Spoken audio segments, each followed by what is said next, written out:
ডিসেম্বরের ছুটিতে মা বাবাকে ডেকে পাঠিয়েছিলাম।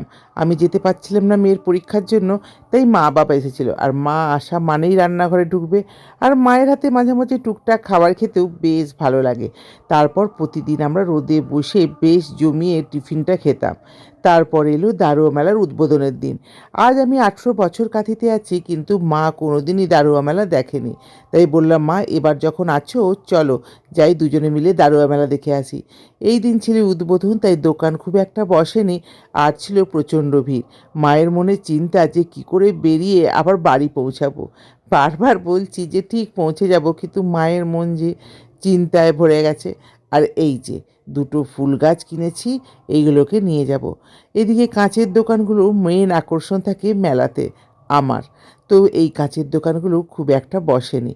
তারপর আমরা ঘুরে ফিরে এবার বেরোবো ঠিক করেছি। আর বেরোনোর পথেই দেখছি প্রসেশন ঢুকছে। আর এতটাই প্রচণ্ড ভিড় ছিল যে এই রাস্তা দিয়ে বেরিয়ে আর স্কুটির কাছে যাওয়া সম্ভব নয়। মাকে তাই একটা চায়ের দোকানে বললাম, একটু বসে পড়ো, না হলে কতক্ষণ আর দাঁড়াবে। মাকে বসিয়ে দিয়ে এই প্রসেশনের ফটো তুলতে লাগলাম। আর দেখতে লাগলাম কি প্রচণ্ড ভিড় হয়। আমিও এতদিন আছি কাঁথিতে, কোনো দিনই এই প্রসেশন দেখিনি।